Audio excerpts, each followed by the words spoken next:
Hello everyone, this is MMA Interesting Prospects podcast. Today our guest is Eimar Hernandez, who will be fighting Roybert Echeverria on Anthony Pettis Fighting Championship. Hello Eimar, how are you? What's up, man? How you doing? I'm good, thanks. You will be fighting against another very good opponent. It is actually a contender series veteran, so I think that it is a big fight for you. So if you can tell me, did you have a chance to watch any of his fights? I saw a little bit. Yeah, I saw a little bit.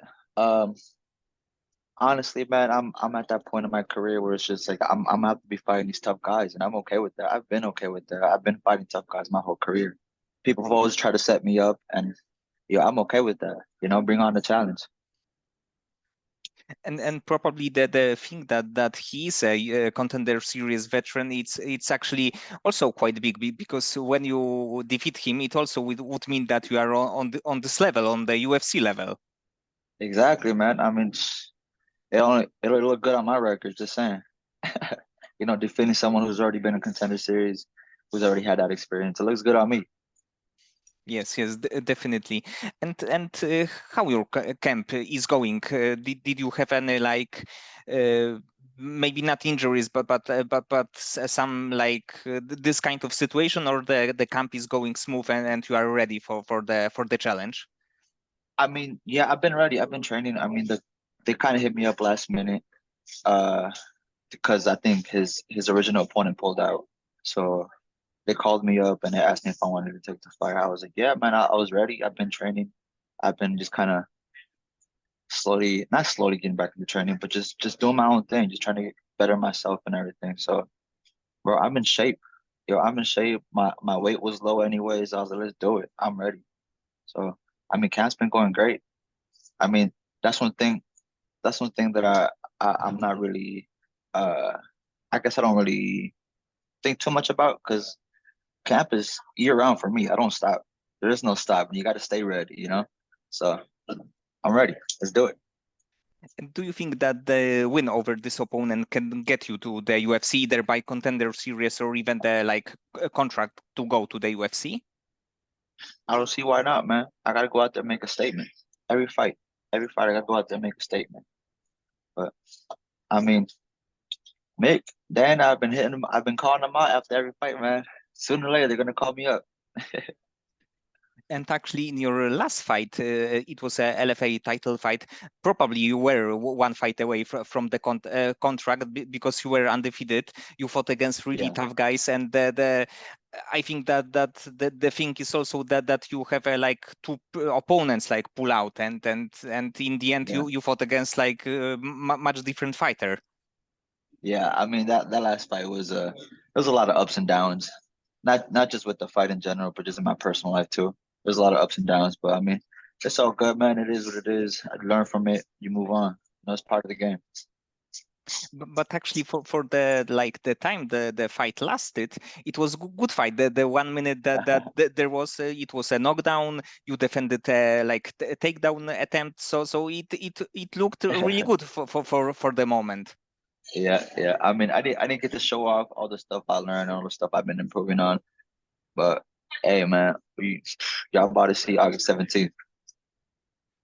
And actually, I think that fans can see your talents in your, especially the A1 combats fights, because you had, Oh I yeah. believe, five fights and 5 wins there, and the Mhm. most of them were really like impressive. But I didn't get one thing. Why you didn't get a title fight? I didn't get the title fight because my friend Bobo, my friend and teammate, when I was training out there in California, he had the title, and it just made no sense for us to fight. There's no reason for us to fight for a regional title. Oh, You know? okay, yes. It is a very good reason. I thought that maybe there was something different because with like the 5-0 record, it would like hard to deny the title shot for you. Right? You're just trying to hold me back, I guess. I don't know. That's fine. But also the fights that I have a chance to watch, like against Gilbert Nakatani, especially, and the Rodney Kelohi was probably the best fights in your career, because you dominated also very good prospects. So I think that Right. it also showed the talent that you have. Actually, that fight specifically, the Gilbert one, I feel like honestly, that fight I felt like it was a bad day for me. Like even on my worst days, they can't. Like it's not like I get caught from time. Obviously, I got caught my last one, but I mean, even on my bad day, it was really hard for them to beat me. But I wasn't too proud of that performance. But I know I got the win. I know I did what I had to do to get that win. But well, for sure, keep improving and doing what I got to do. And actually, he won 3 fights after your fights. So it's also impressive that you can beat a fighter who won many fights before and won Oh, many for fights sure. after. Hell yeah, good for him, man. I'm excited for him. Hopefully, I get to see him when he wants to run it back. We could run it back. And of course, watching your fight, we know that you are a very good striker, that you can knock people out, you can beat them, you have great body shots, great kicks, great boxing. And do you have any previous experience with the striking combat sport? A little bit. I actually started off doing capoeira. I don't know if you know what that is. Yeah. Yes, So I yes, yes. started doing that. I started doing that when I was like 8 years old, and like I would just always kick and flip and do all that stuff. But other than that, I never really had any like boxing or kickboxing experience since I was a kid. I started doing kickboxing at like 16 at Roufusport, and then it just kind of clicked, man. It just kind of came all natural to me. Yeah. But in your fights, it's seems to be that you have a really big background or even experience in kickboxing or Muay Thai. So it's kind of impressive that you have Oh, for sure. that you really don't have this kind of big experience or background. Oh, for sure. I mean, bro, Roufusport, you already know. That's what they're known for. That's what we're known for, right? I mean, that's what we're known for, but we got more than that. And Rufus Sports was the first gym that you ever train, like MMA, full MMA. Yeah, yeah. Roufusport, the first one, and then I kind of stopped for a little bit, and then that's when Anthony kind of like took me under his wing and took me to his gym. Then I was going between his gym and Roufusport, and then obviously down the line I went down to Team Alpha for a little bit. So it's you can't complain because of two absolutely great gyms, especially for the fighters from the smaller weight classes. Oh, for sure, man. I mean, I feel like that was the main reason why I kind of went down there for. It's just a lot of people my size out in Sacramento. Man, I still want to go visit them from time to time, see how they're doing and whatnot. But it was a great time. It was a fun time. And of course, because of Anthony Pettis is a legend and a true Hall of Famer of MMA. Do you have the favorite moment of his career? His favorite moment when he got the belt. When he got the belt, I think it was in Milwaukee too, or did he defend it? I'm not sure. Yes, I believe But that he won against Benson in Milwaukee. yeah, he got the armbar. Yeah, yeah. That's one of that's one of moments where I kind of was like, damn, that's crazy, right? Coming from Milwaukee, I'm from Milwaukee. It was just a damn. I want to be that. And it's actually, I think, that's really cool thing that he actually, after his MMA career, he did a lot of things. He boxed against Roy Jones Jr. He fought in karate combat also against Benson Right. Henderson. So he's Yeah. doing everything. Oh yeah, he's all over the place, man. He's always been like that too, though. It's pretty cool to see how active he stays and how involved he stays in the sport in general too. So it's real cool to see. And getting back to you, at what point did you thought about becoming a MMA fighter like that? You have that you want this to be your full-time job? Oh, that's a good question. Uh, Probably. Dang, actually, I mean, I got into MMA because just like random like UFC fights that I would see on TV, and I got really stuck like watching Anderson Silva's fights. And then coming from Milwaukee, I started hearing Anthony's name pop out a lot. And then, of course, he's attached to Roufusport. And then I saw all the stuff he was able to do for his family, and coming from the South Side where I come from too, he was able to buy his mom a house, buy a car, and do all this other stuff for everybody else. And I'm like, damn, that's what I want to do. And I was always really good at like martial arts to begin with. I loved martial arts to begin with. And my brother, my brother, when I was a kid, he used to make me fight this little family we used to live with. Him and his older brother used to always make us just fight in general. Yeah, I used to get beat up all the time. But once I started training, doing that stuff, it still comes in my mind from time to time where I'm just like, damn, I could beat him up now. I could. Oh, I want to run it back. But I mean, fighting's always been part of my life, man. I've been fighting. I mean, not the best way, right? But it's always been part of my life, and I always had that. So, yeah. And how do you feel about your grappling? Because in your fights, we can see that you are a very good striker. You actually seems to be that you have a good takedown defense. But overall, Uh-huh. how do you feel like being on your back or like fighting in the clinch? I mean, bro, I feel comfortable, honestly. I like to throw hands, man. I like to scrap. I mean, my coaches keep telling me too, like, you got to trust your grappling a little more. Go, start taking people down. Like, you can submit these people. I'm like, yeah, I know I can, but it's just like people want to see us fight. I want to throw hands too. I wanna hit them. It's a different feeling. So, I mean, my grappling's good. My grappling's solid, man. But I just prefer to hit people. This is actually the style that all fans really love because you are like a very dynamic striker and you are going forward. So it's like hard to complain about this kind of style. Right? Exactly. That's what the UFC wants to see, right? That's what fans wants to see.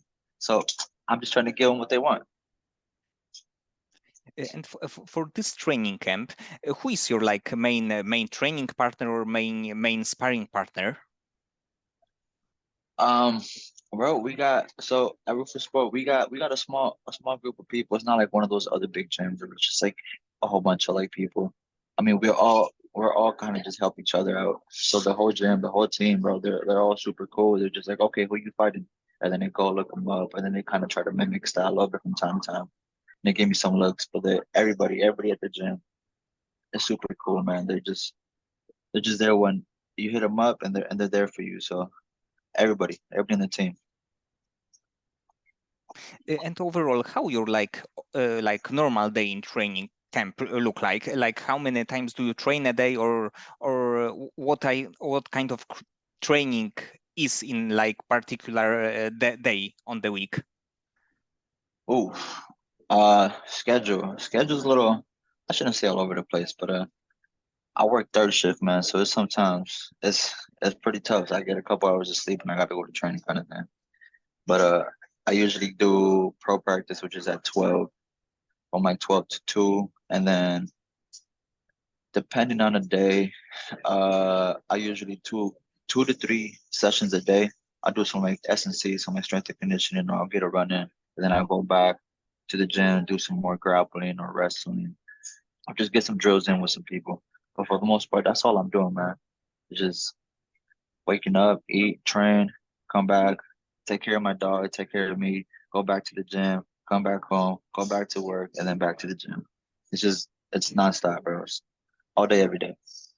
So when you are working on these shifts, they probably are like kind of tired or maybe even sometimes like dismotivated to go to the training because I believe Oh, that it needs to be a super hard working the shift and then going training, and it's not like amateur training, but it's like super high level training. oh, for sure, man. It sucks sometimes when I get to the gym and I'm just like, I want to get a couple hours of sleep. I'm just like, damn, I'm about to get punched in the face right now, and I just kind of woke up. And not just punched in the face, but I'm getting punched in the face by all these freaking tough guys in the gym, and I'm just like, damn. And I can't run away because it's a small gym. You can't dodge people. It's pretty hard. But I mean, yeah. at the time, at the moment, usually I'm just like, damn, I kind of drag a little bit, but like it's either during or after. I'm just like, I'm glad I came. You know, it's always you always got to appreciate what you're doing because we get to do this. So always appreciate what you're doing. Probably when you get to the UFC, you will win the bonus. You will think about this kind of moments with the, let's say, a tear in your eye.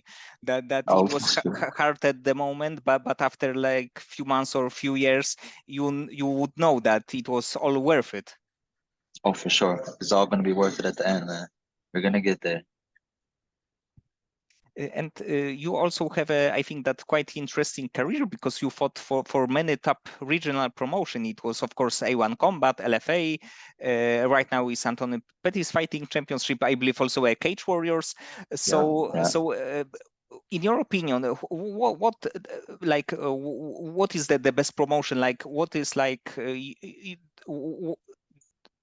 with what company do you have best memories? Probably Cage Warriors just because it was in San Diego and I was born in San Diego and I always wanted to go back to San Diego. But I mean they all treated me super well, man. Cage Warriors treated me super well. They were always there. They were very tender. And so was A1, man. They're all super cool. The staff was really cool. So I mean, I have no complaints, zero complaints whatsoever with anything. Even with LFA too, like I have no complaints. They're all super cool. They were, yeah, man, it's all a real good experience. I look back and I'm like, damn, I did fight in a pretty good promotions and all this stuff just to begin with too. So thank you to all of them. And actually, this is probably good because your fights, all of your fights are available on UFC Fight Pass. So if somebody wants to watch your fights, he can go to Fight Pass, and I believe that all of them or almost all of them are there. Just about all of them. Yeah, just about all of them. I mean, they can go ahead, look up my fights. They can do all this research, but that's fine with me, man. Make me better. And who is your like favorite fighter to watch? Favorite fighter to watch? That's a good one. Honestly, as of lately, I've been watching a lot of Demetrius Johnson. I like his funky style. He's so quick, man. It's super cool to see. And I like the little details that he does. Like a lot of us don't really see. Like you got to slow down his fight because he's so quick with it. But I've been watching a lot of him lately. Yes, he did so many great things in the UFC, but actually it's quite interesting that I think that become more popular when he's right now in one Right. because he has the podcast, great podcast with great Yeah. guest, and it's kind of like said that he wasn't such a big star when he was a like UFC champion and defended the title like 11 times. Right. Right. It took him a while for him to blow up. That's insane. That's as much of a skilled fighter that he is and all that stuff. Yeah. But I mean, I don't know. But I mean, I'm glad he did blow up and he's still blowing up and he's doing well for himself. That's real cool to see. It took a little bit of time for him to blow up, but he's there now. And if you can pick a fighter in a dream fight scenario, the fighter that you can fight against, which fighter would you like to face? Which fighter would I like to face? Pantoja. Just because he has the belt right now, bro. Let's go. You know, I'll take it on right now. But actually, the flyweight division, I think, is so crazy that it's like not impossible for you to fight for the title in very like very few fights because even like Steve Ersek got 2 fights, 2 wins in the Right. UFC, so it's kind of Right. crazy. And right now there are talks about someone going to the UFC from I believe the one. So it's not impossible. It's not impossible actually for you to like win this fight, win 2 fights in the UFC, and in the end of 2025 fight for the title. Hey, hey, you're speaking into to existence right now for me, man. Yeah, man. I mean, anything's possible. I know the UFC needs new blood, so yeah, I've been waiting for that call. And of course that the UFC it's like a main goal for you, but if the something would happen and the like different promotion would offer you a bigger money to go there, like maybe one maybe Rising, would you be interested in going there, or you are like super focused to be in the UFC? I would really love to be in the UFC. But hey, sometimes money talks, man. If the money's right, I don't see why I wouldn't. Yeah.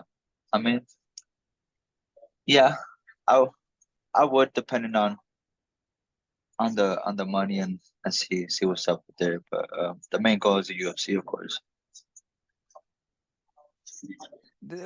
Actually one problem with the flyweight division is that not all of the promotion like Bellator or PFL actually didn't have it. So this is like one big like disadvantage of flyweights. But I think that Yeah, all of promotion should have this division because it's like super exciting. It's not like I don't know 15 years ago that there weren't many great fighters. Today it's exactly. like top 10 in the UFC. It's kind of crazy. Oh, for sure, man. The flyweight division. I don't understand that either. But they don't have it in Bellator, they don't have it in PFL. But I mean, hey, we're slowly making a little comeback. 25ers we out here.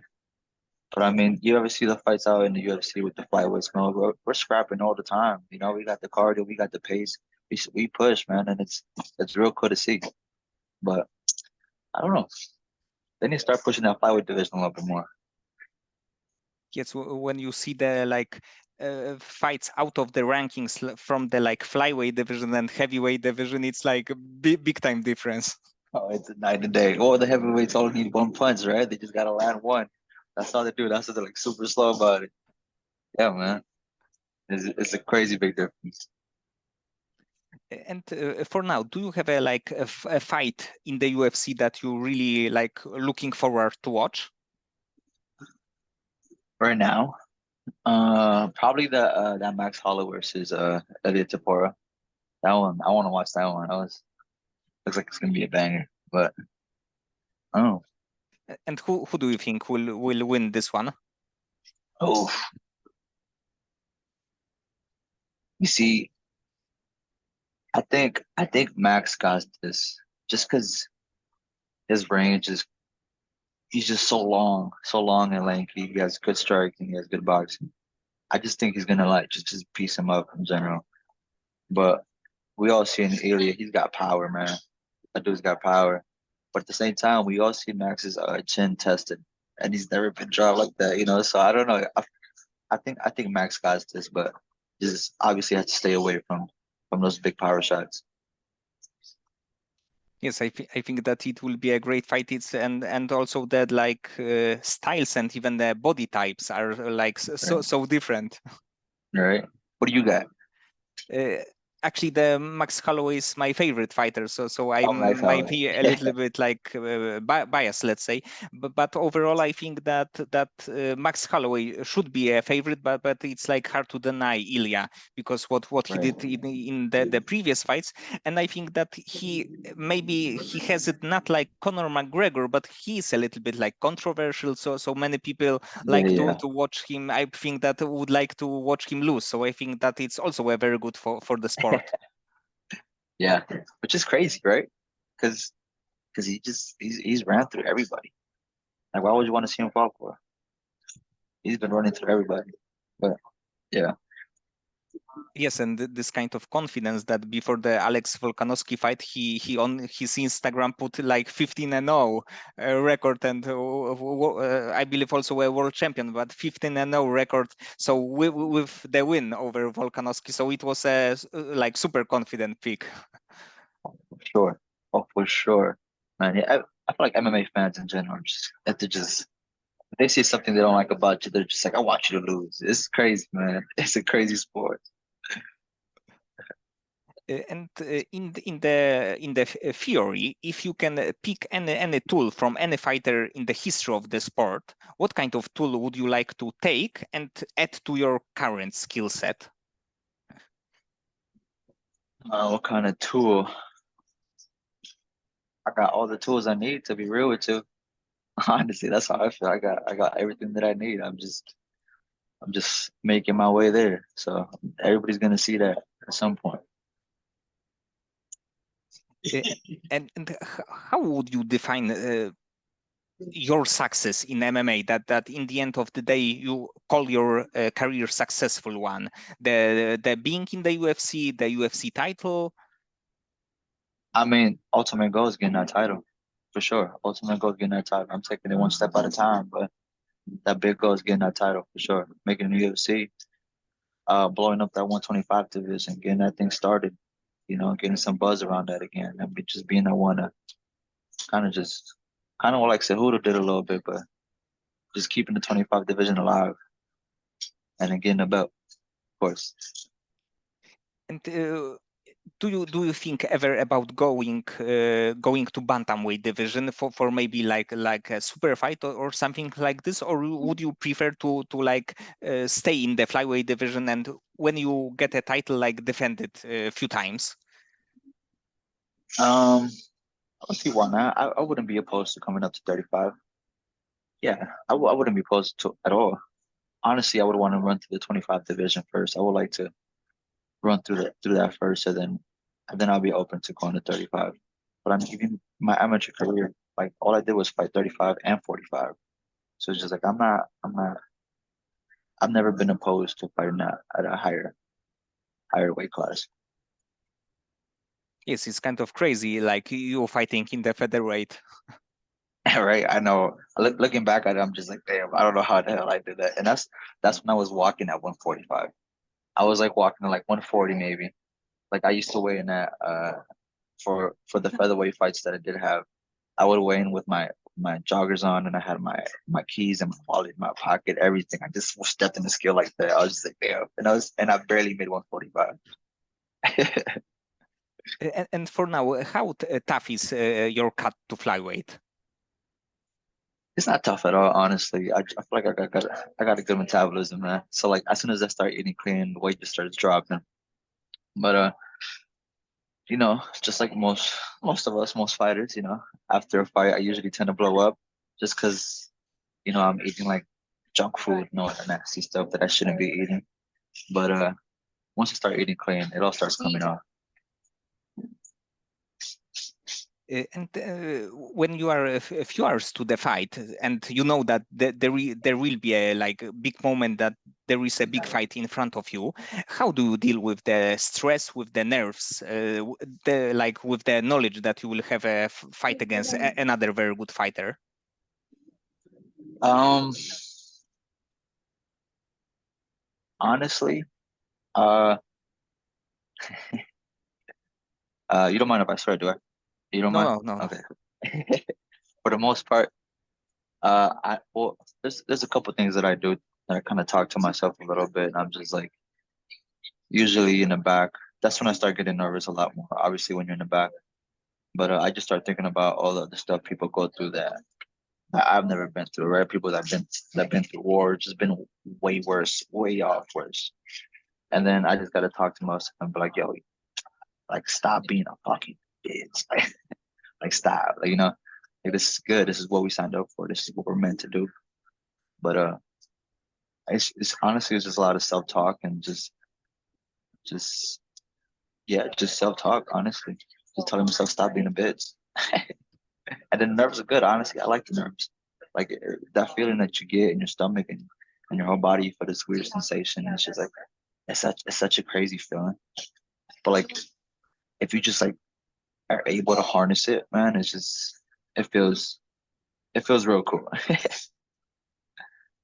Yes, and like thinking about having no nerves, it seems to be cool, but it's kind of weird because you know that you will be fighting against a very good fighter, and like one mistake can cost you a fight, and you can be hurt or injured. So not having any nerve is kind of weird.